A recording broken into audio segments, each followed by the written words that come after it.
Good morning and welcome to the Forum at St. Bart's, our weekly program exploring the intersection of faith and the modern world. I am Zach Yane, guest hosting today for Peter Thompson while he is away, and it is my absolute delight to welcome today's guest, Ezra Bookman, a nationally recognized ritual designer, artist, and facilitator, helping to cultivate more conscious companies and more connected communities. Ezra is the founder of Ritualist, the first ever creative studio specializing in the design of secular rituals. He is the youngest member on the board of directors for The Secret City, an Obie Award-winning arts organization, and the former artistic director of LabShul. He's helped to produce and host events featuring many notable guests, including Esther Perel, Pira Parker, Jill Soloway, Darren Aronofsky, and many others. He holds a Bachelor in Fine Arts degree from Southern Methodist University and studied under the guidance of Stan Wojciechowski, where he was awarded the prestigious Meadows Scholar Award, which he used to live with shamans and indigenous communities in Ecuador, Colombia, and Venezuela, researching tools for training artists to create more spiritually resonant work. Please join me in welcoming Ezra Bookman.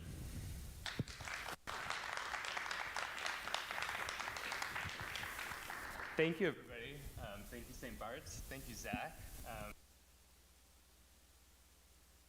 It is always weird.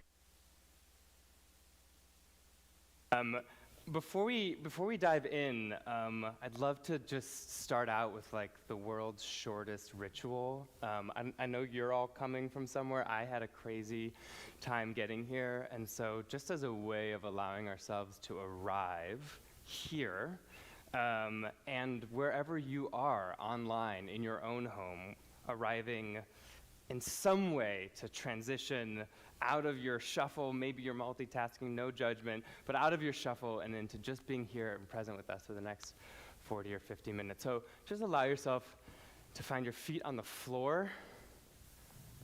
Become aware there is a floor beneath you. What a gift.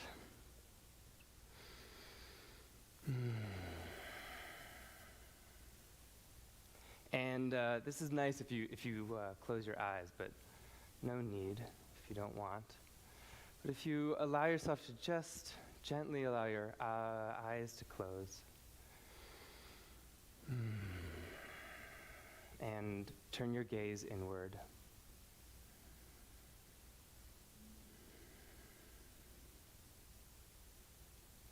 And we're going to take just 3 conscious breaths, just 3.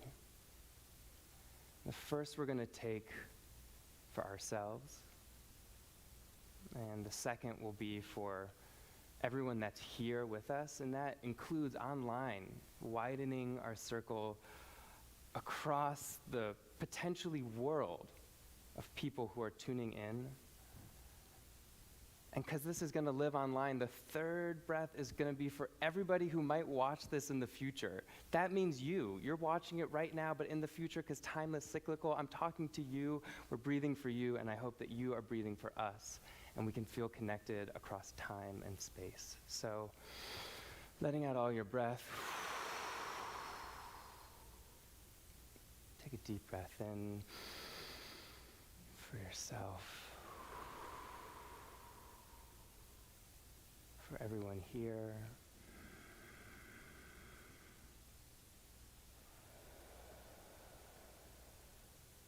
and for everyone in the future.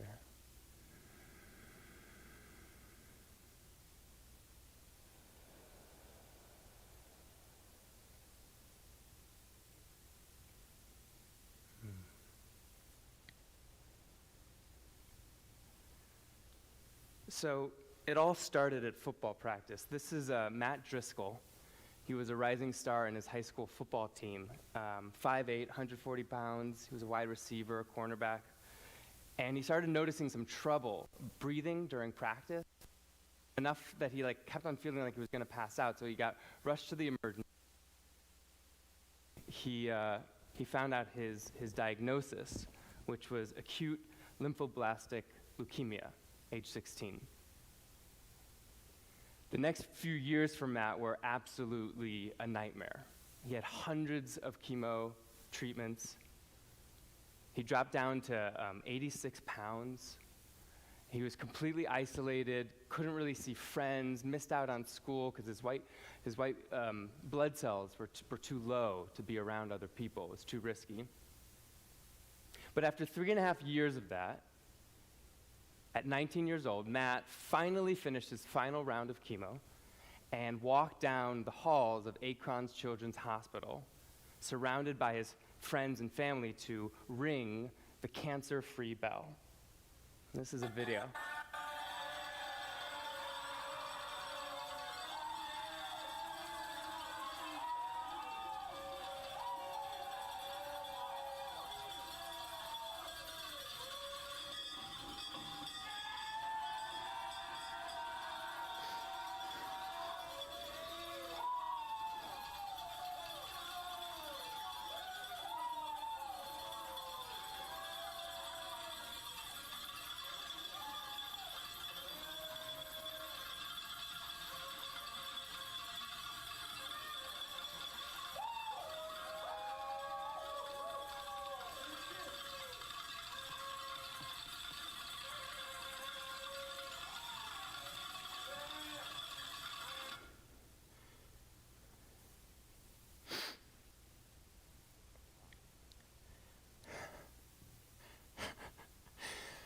I've watched that hundreds of times, and I still get emotional.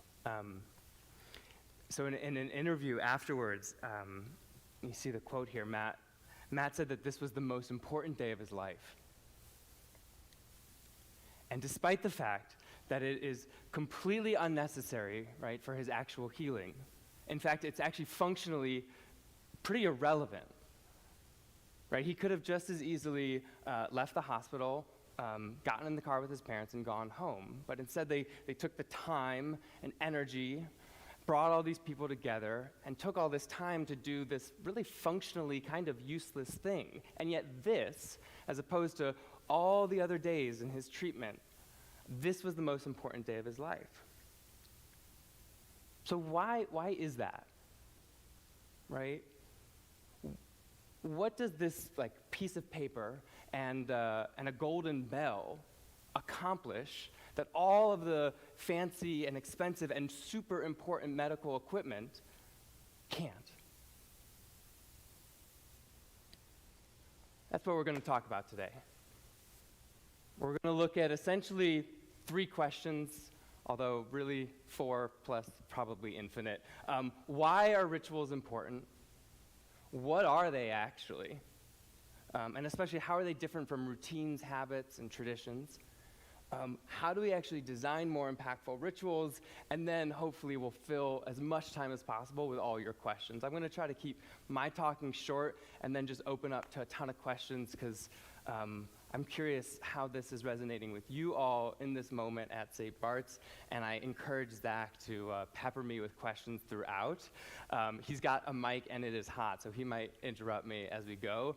If you're online, you can post questions right in the chat and we'll collect them. And everyone know how to submit questions, ask? If you're in the room, please submit your questions to my colleague, Manny Rodriguez-Leach. And if you're online, you can drop them right in the Facebook and YouTube comments, or email me at znyein@stbarts.org. znyein@stbarts.org. So before we actually dive into that, there's a bonus question, which is actually, who am I and why am I so obsessed with rituals? This is me. Hi, I'm Ezra. From the time I was very, very little, I wanted to be an actor. I wanted to be in theater. The truth of the matter is, I actually wanted to be a backup dancer for Britney Spears, but that's a whole other story. But I was obsessed with theater, and by the time I got to school and started studying in college, I was particularly interested in the intersection of arts and spirituality, because the question that was motivating me and driving me through my work was, how does transformation happen? and thinking about those artistic experiences where you walk in and then you walk out and you're like, oh, I'm a different person now after seeing that show. And I was like, how do we do that? And looking back at all of our artistic practices, which every single one of them have their roots in ritual and spiritual practices, and only recently did they get sort of divided out. So why is that? Can we reintegrate them? I went to, as Zach was saying, I went to school, I got a research grant, I studied in South America for a little bit, and eventually I wound up at Lab Shul here in New York, which is an experimental, artist-driven, everybody-friendly, God-optional, pop-up Jewish community. They kind of feel like soul sisters to St. Bart's. Y'all will get along. You should totally check it out. And I was the artistic director there. And so for about 7 years, I got to focus on what I called the spiritual transformation that is possible in really good art and the artistic imagination that's necessary for really good spiritual experiences. We created every day, really, every week, we were just inventing massive, new, creative rituals and going through this sort of radical process of grounding into like, what is our source, what's our inspiration, what does it mean to us today, and how do we create meaningful, aesthetically rich and compelling experiences around this for a community. So these are just some photos of some of my work over that time. And throughout this process, I had essentially two major realizations. The first is that this crisis of belonging and loneliness and identity and this deep hunger for meaning that Lab Shul was helping to speak to in our unique little corner of the world, of the Jewish community, was not unique to us, okay? There's a lot more data that's possible, and if you're having trouble reading it, I can always send out these slides afterwards, for sure. But there's some massive and very fascinating trends that are happening in America today. These are mostly from Pew studies. Religiously unaffiliated, quote unquote, nuns are a 10% increase since 2007. That's 25% of America. And if you look at just millennials, that's 40% of America. In fact, religiously unaffiliated nuns are the largest religious group in America and the fastest growing. Right? And wherever you sort of look at the data, it's very clear that institutional religious orientation and affiliation is going down. But what's really interesting, I find really interesting, are this data down here, right? In the same time period that there was an 8% increase in spiritual but not religious, quote-unquote, self-identified spiritual but not religious, from 19% to 27% of Americans, and an 11% decrease in spiritual and religious. The amount of people who said that they were not spiritual and not religious only shifted 2% up. So there's basically no change. And what that says to me is quite clear, right? That this deep hunger for meaning and purpose and belonging is not going away, even though we're turning away from religious institutions. We're just finding it in new places. And these religiously unaffiliated nuns, 72% of them believe in some kind of higher power. At the same time, as we're all well aware, the loneliness epidemic is rapidly increasing, expedited by and exacerbated by COVID. So where are people finding community, if not at their religious institutions? So I was seeing that, and then I had this other realization, which is that ritual is everywhere. Ritual is truly everywhere. It's one of the best tools that we have to speak to these crises, and it's totally misunderstood and underutilized. So I started Ritualist to help bridge that gap. This is actually a picture of, I threw a birthday for all the birthdays that got skipped during COVID. It was like a 2020 B-Day redo in Prospect Park. And I threw myself just completely into studying ritual, trying to understand everything about it, founded Ritualist, and kept asking that same question: how does transformation happen? Specifically, how does transformation happen through the art of ritual? And why are some rituals better than others? How do we go about designing them better? So, that was the bonus question. Why are rituals important? We've had rituals for all of human history. Right? Archaeologists believe that the enactment of rituals began in our earliest hunter-gatherer days.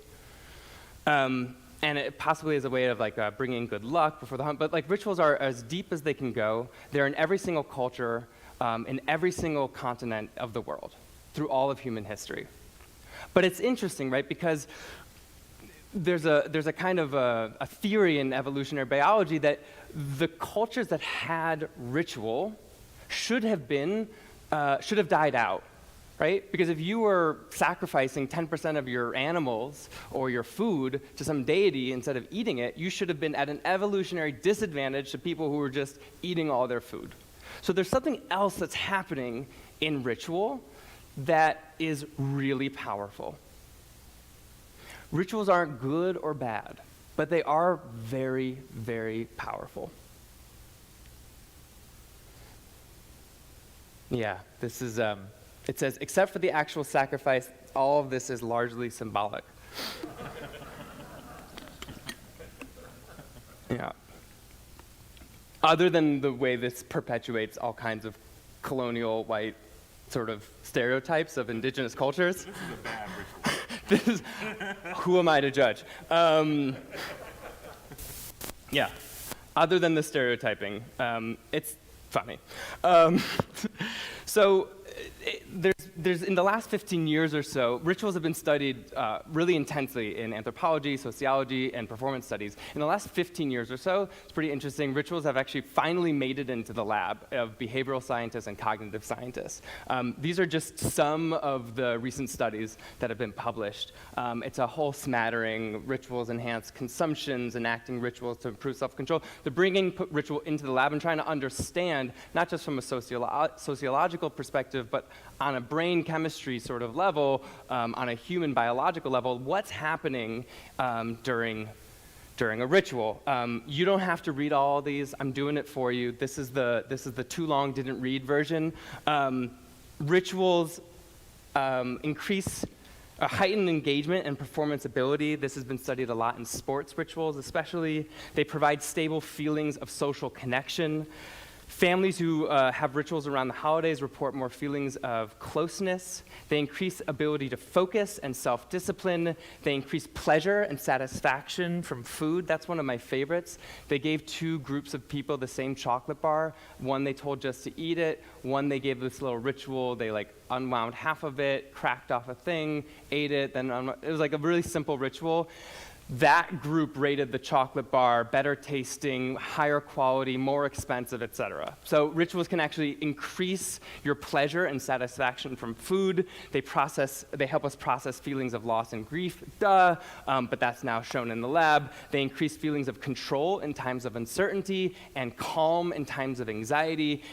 Just in general, they regulate emotions, especially in transitions. They heighten experience, and they help connect us to others. That's now shown in the lab. For me, though, all that science is great. It's great. It's good. It's great.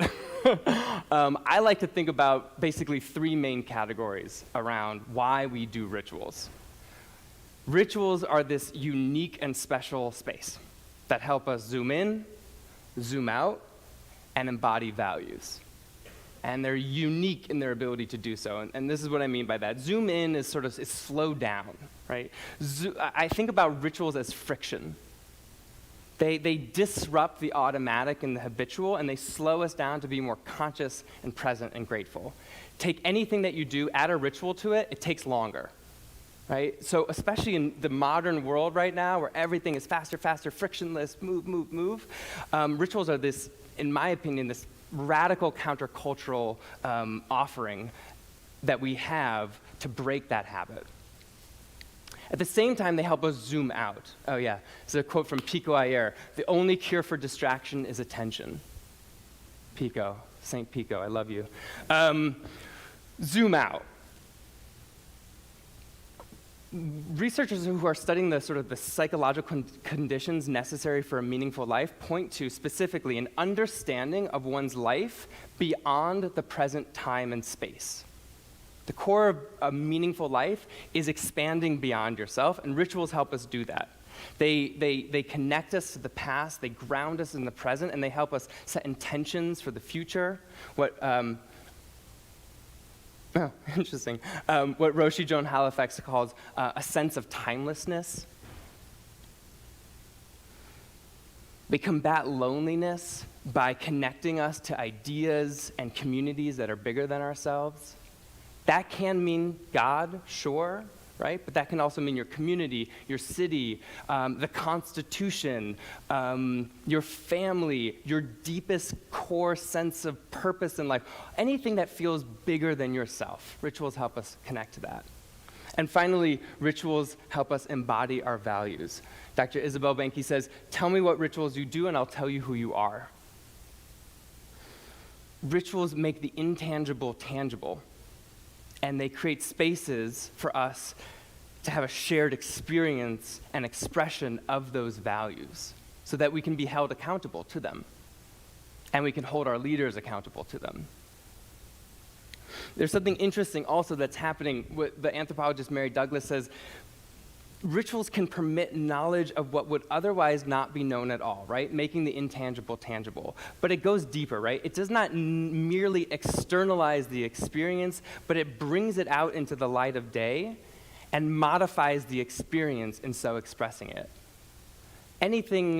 Translation is always an interpretation.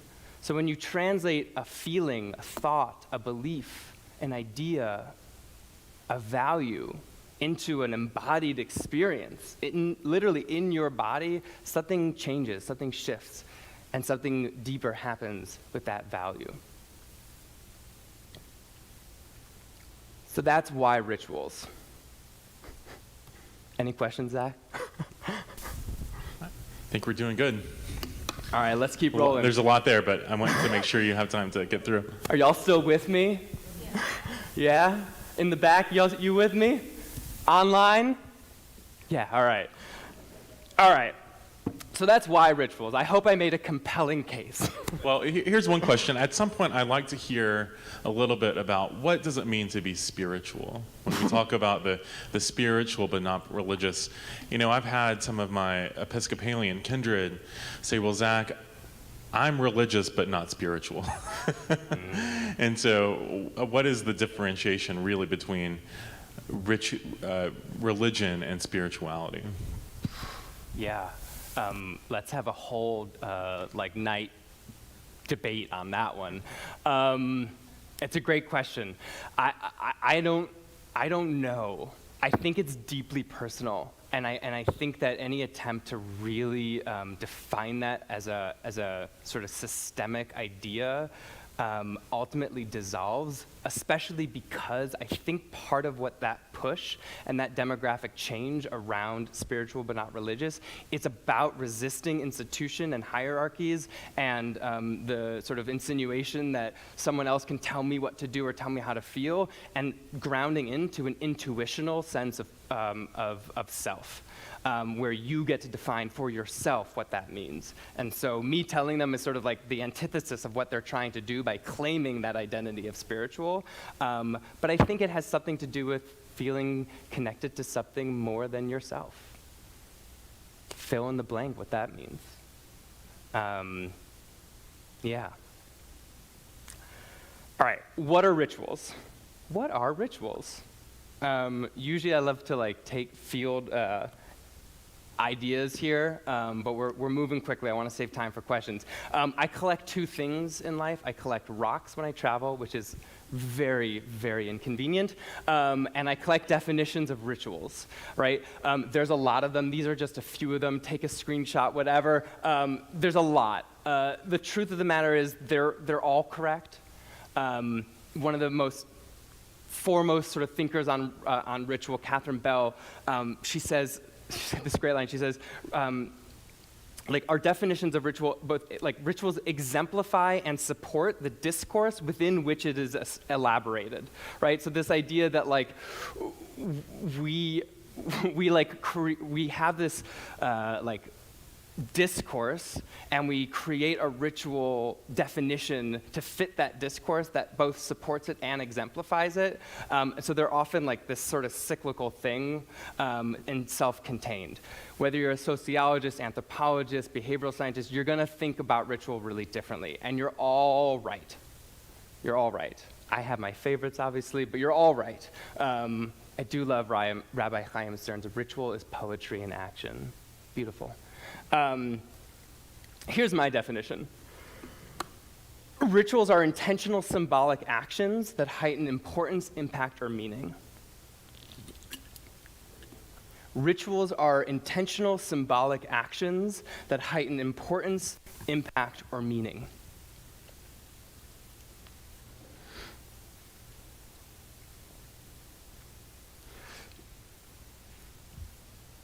I have a friend and colleague, Charles Vogel, who's a researcher on community, and his definition is, he's like, you know it's a ritual if you take it away and the moment feels less important.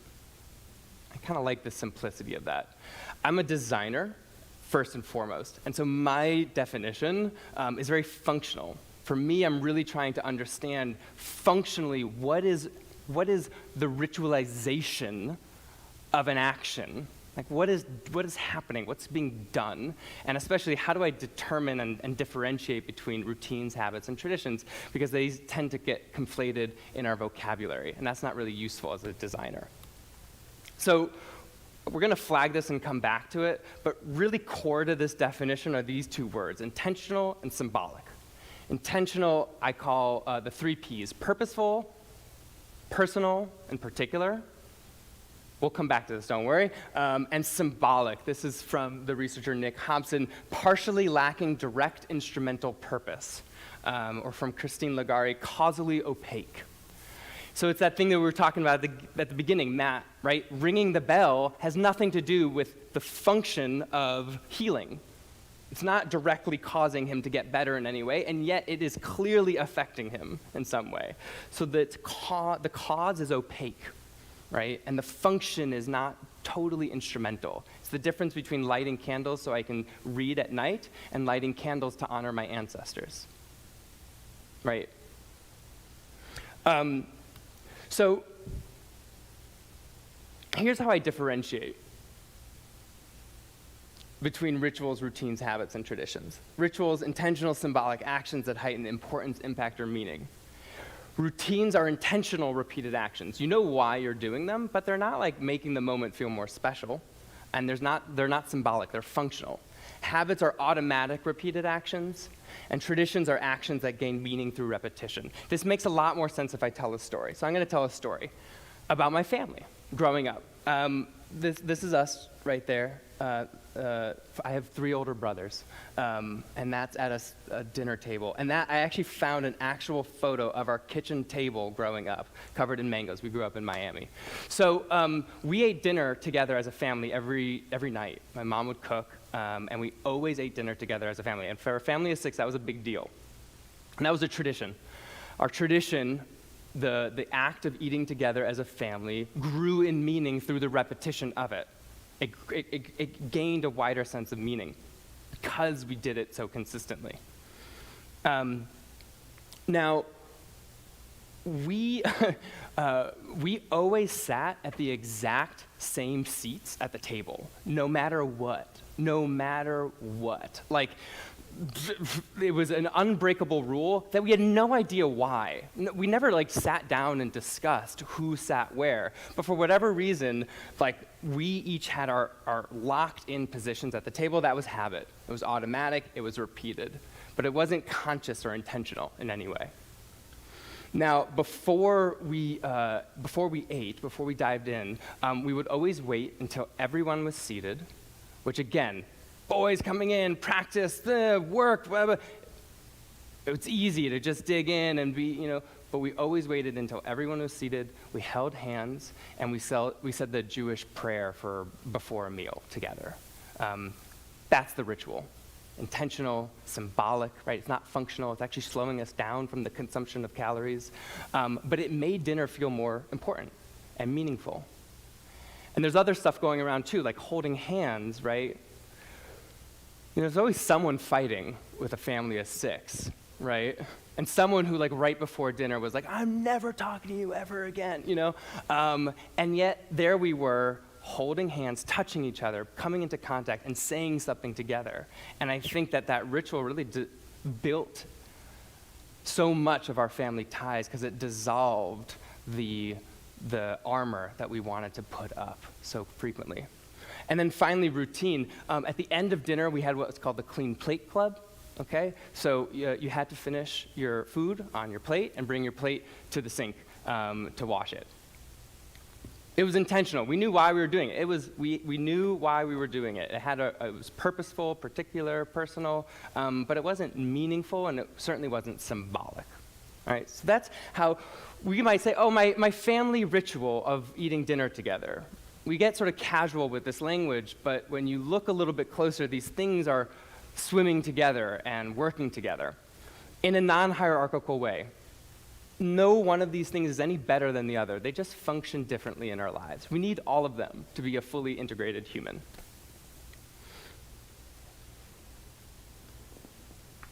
So, the 3 heresies. I like to think of myself as a heretic. This is probably a little high-minded, but 3 heresies, the 3 ritual heresies. You'll notice this is not in my definition. There's no place in my definition where I talk about repetition. Rituals do not need to be repeated in order for them to be a ritual. Every ritual that you have ever done and that you know about and that you love was performed for the first time at some point in history, and it was still a ritual. That cancer-free bell was invented in like 1993, right? It's not from the beginning of time we've been marking ending cancer with a bell. It was started at some point, and it was still a ritual that first time. Through repetition, right, it might become a tradition, it might grow in meaning, and it has that other layer, but that's not the only source of meaning that it has. So just think for yourself right now about, like, what are some traditions in your life, right? Things that are meaningful from repetition, but they might have lost that element of ritual to them, your personal connection to them, your personal purpose, your sense of why this ritual or why this tradition. Have they started to feel like a routine or a habit?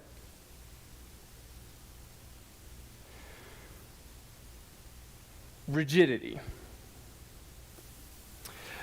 In a lot of those definitions that I showed, there's this sense that rituals must be like a fixed, predefined, formal sequence. Sometimes it says solemnized is like in people's definition. I recently read that there's a Catholic priest who for the last like 35 years, all of his baptisms have been like annulled because he said in the baptismal charge, he said we instead of I. He's like, we baptize you instead of like I baptize you. And all of his baptisms are considered illegitimate, right? Because of this rigid structure, this formal, predefined sequence. So this is just a tension, right? This is just a tension between the kind of comfort and clarity of structure and the fluidity of human reality. For me personally, you can probably sense where I tend to fall on that spectrum of tension. But what I want to sort of bring your attention to, wherever you fall on that spectrum, is like, where do you show up in the ritual? Because so much of a ritual happens between the lines, right? It's shaped by the facilitator's, particular presence, and you, the participant, your attention and your intention that you brought to that moment. Emil Durkheim describes rituals as a site of collective effervescence. Effervescence and rigidity feel really at odds with each other, right? So it's hard to rigidly structure effervescence. So for me personally, I really believe that for rituals to stay relevant, they need to adapt to changing needs and perspectives and sensibilities while still grounded and rooted in something. And finally, spirituality, maybe this is to your point, rituals are not inherently spiritual. I always say, like, rituals just need to be special, not sacred, okay? that sense of meaning, deeper importance, impact, you might structure that in your life through a concept or a relationship to the divine, to spirituality. Good for you. That's not for everyone. But like your graduation ceremony doesn't need to say God in order for it to feel special. And it's still a ritual. So those are my 3 ritual heresies. Are you going to allow me to continue talking after my heretical statements? No. Here, would you like to? All right. So if those are the tensions, how do we design more impactful rituals? The actual how. Inherent in this question is the sense that rituals are being made and designed and created anew all the time in our lives, individually or communally, today and every day for the rest of time. So if rituals will continue to emerge, how do we make sure that they're good and impactful and powerful?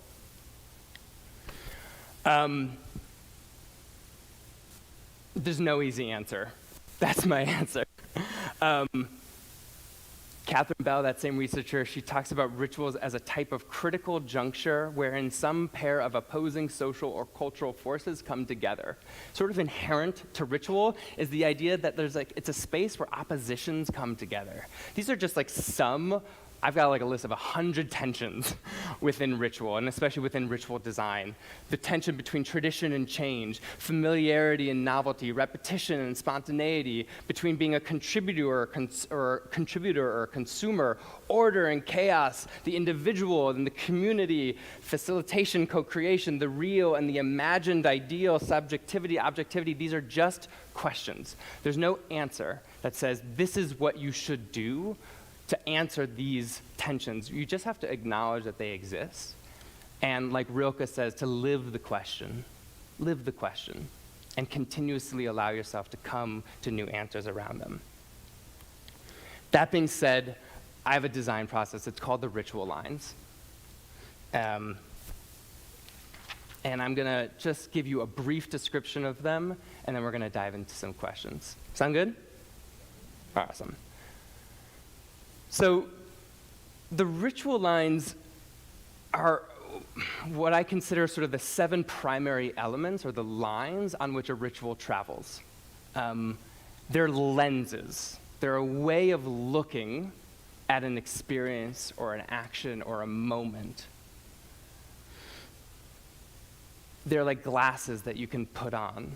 And as a designer, they're these individual threads that you can weave together to create the condition for deep impact and possibly, hopefully, transformation.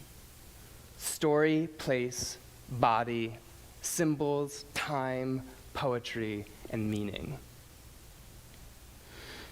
Your ritual might not necessarily contain every line in equal significance. We took 3 breaths together. It might have had a whisper of one of these lines, right? So these aren't rigid structures that you need to adhere to, or an answer to what you do with these lines, but they're lenses to look and to say, in what way is this showing up? And can I, with this lens, articulate what might already exist in varying degrees of consciousness and emphasis? And can I use them as creative prompts to crack open an experience and play?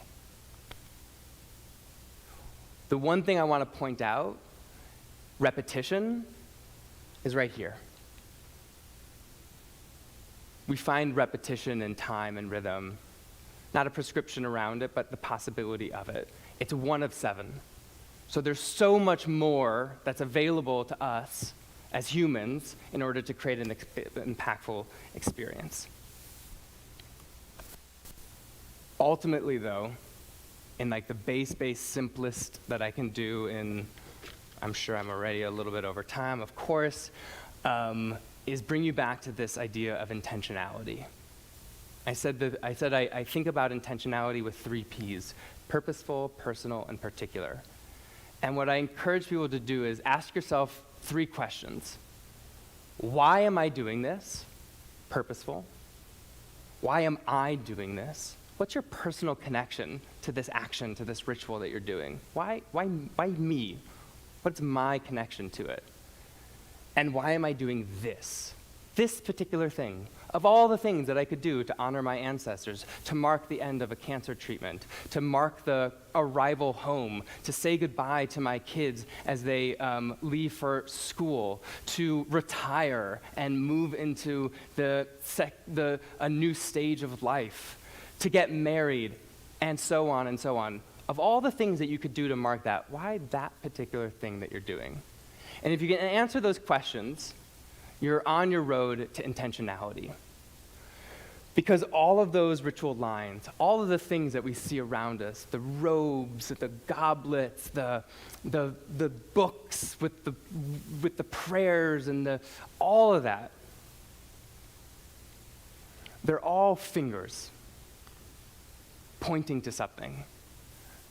And what I mean by that is this quote from Thich Nhat Hanh, who's sort of riffing on something that the Buddha said, which is, a finger pointing at the moon is not the moon.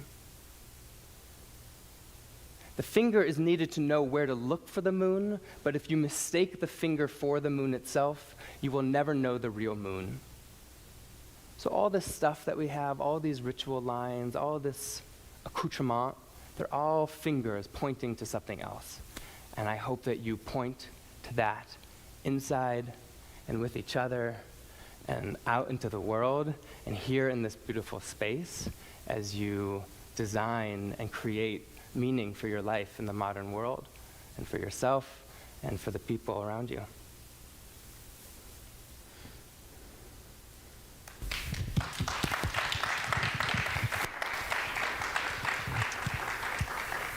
Ezra, thank you so much for leading us into this rich conversation.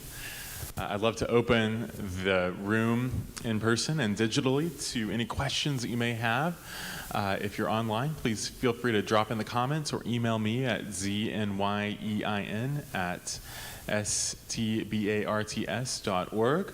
And into the room, you can give your questions to Manny or just speak up and we can come over to Ezra. Yes? Who knew heresy could be so much fun? Who knew heresy could be so much fun? Oh, I knew. So here's a question. You speak a lot about the personal. Can you talk a little bit about what ritual means to the community and enhancing communities and how that works? And in your definition, are there any empty rituals?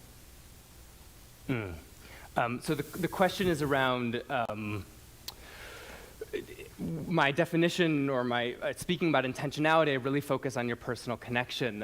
What is the place of community and the group in a ritual, and is there room for empty ritual? I don't know totally what you mean by empty ritual. Well, the phrase, right? We talk about empty rituals like it has no more meaning. Yeah. Just going through the motions kind of thing. So, but that's not ritual in your definition. Yeah, thank you for these great questions. As much as I get really rigid with these definitions, it's more sort of internally focused. What I don't like to do is go around being like, that's a ritual, that's not a ritual. Like, you know, it's such an inner quality, right? Like, so many things, the distinction between ritual and not ritual is your inner intention and attention to the moment. And who am I to judge that? Right? So I'm not in the business of going around saying that. I might just ask you some hard questions to lead you into deepening your experience of that ritual. I also want to be clear that, like, I am deep in this research and creation of this work, and I am constantly learning and evolving my ideas around this. And one of the central questions that I have that I wrestle with is, can a ritual happen to you? Or do you have to be an active agent in a ritual? Or can a ritual happen to you? Or at the very least, what are the implications of a ritual that's being performed at you or to you? So I'm continuing to ask that question. I'll say overall, and I'm super curious about what you think as well about this, I think one of the best things that rituals do is it allows us to create, they're like these special spaces, and they allow us to create shared experiences around our values and bring together people into a shared experience in ways that might feel awkward or inaccessible otherwise. And so I think that's one of the most powerful bonding impacts that a ritual has, is bringing us into shared experience. There's also research that has been done that you feel connected to a person who does the same ritual as you, even if you don't do it at the same time. Just knowing that you perform the same ritual increases my feeling of connection to you. So there's some group dynamics as well that, for what it's worth, can be wielded in all kinds of really negative ways. There's a great book, Strange Rites, by Tara Isabella Burton. And there's a whole chapter on like the rituals of right-wing trolling online, right? And how that group dynamic of feeling connected to something bigger than them fuels this negative behavior, because it's not just them lonely by themselves, me, but part of something bigger and with a shared community. It's the short answer. Certainly a lot of resonances I can think of with the Christian tradition and the daily office, as we perhaps pray morning or evening prayer, compline, noonday prayer. The idea that religious folk all around the world are joining in those same texts, and when we are praying morning prayer, others are praying evening prayer in other parts of the world. But I think the question of can a ritual be enacted upon you is a crucial one to ask and explore and consider in Christian communities as we think about things like infant baptism. You know, the baby has really no agency in what's happening to them. And then as we think about, for instance, in the 70s, the Episcopal Church made a real shift and said, well, small children and neuroatypical people can absolutely receive communion even without being able to articulate a cognitive understanding about what's happening. But the very act of simply outstretching one's hands is enough to express intention, even if it is extremely causally opaque to invoke your presentation. Other questions?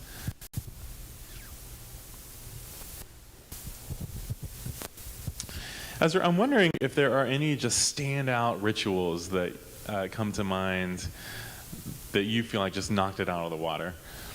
That I've experienced, that I've created. Which one? That you've created. Oh, Let your light shine. Don't be afraid to brag.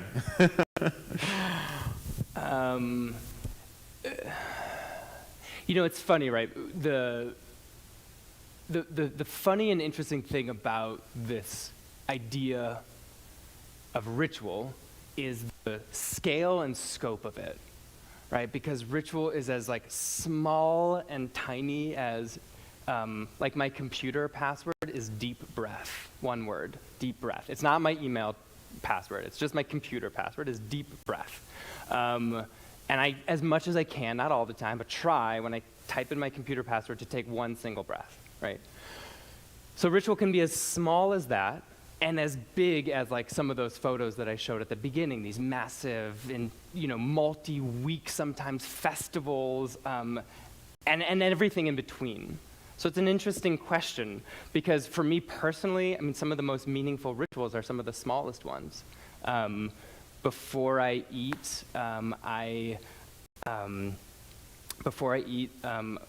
with especially if I'm eating with a partner and if I've cooked the food, we take a moment, we hold hands, take a few breaths together in silence, ground, become present, and I open my eyes and I say, I'm grateful for you. And it is radically transformative, I would say. On a big scale, on Yom Kippur 5 years ago, riffing off of this idea that divine forgiveness is symbolized in ancient times, through a red ribbon magically turning white. I dropped down about 3,000 or so feet of red ribbon from the balconies, and we had to interconnect the community. Everyone had to be touching a piece of the ribbon, and it was a sort of embodied experience of community, because then we could tug on these ribbons, and you could actually feel the connection in ways that feel sort of abstract. And then we tried to turn it white, which of course didn't happen, because magic isn't real, right, anymore. We don't have those signs. And then we got to have this really intense and difficult question about, like, how do I know that the work that I'm doing on Yom Kippur, this forgiveness work, works? How do I know that I accomplished anything? What signs do I have in this modern world? And we turned to these new neighbors, these new friends that we had, and we had that conversation. And then at the end, all the ribbon got piled up, and at the end they got to snip a little piece of it and write their intention for the year and bring it home with them to put somewhere so they could hold on to that intention in a more tangible way. And to this day, people tell me, I still have my ribbon, which I was like, it was only supposed to be a year. But that's a memorable one. That's amazing. You know, we have a really close corollary in the Christian tradition at the great vigil of Easter in Jerusalem at the Church of the Holy Sepulchre. If you've ever been there, and we talk about Jerusalem in the service today, but at the Church of the Holy Sepulchre, there's a small chapel within the large church. And at the Easter vigil, all the Christians from all around gather.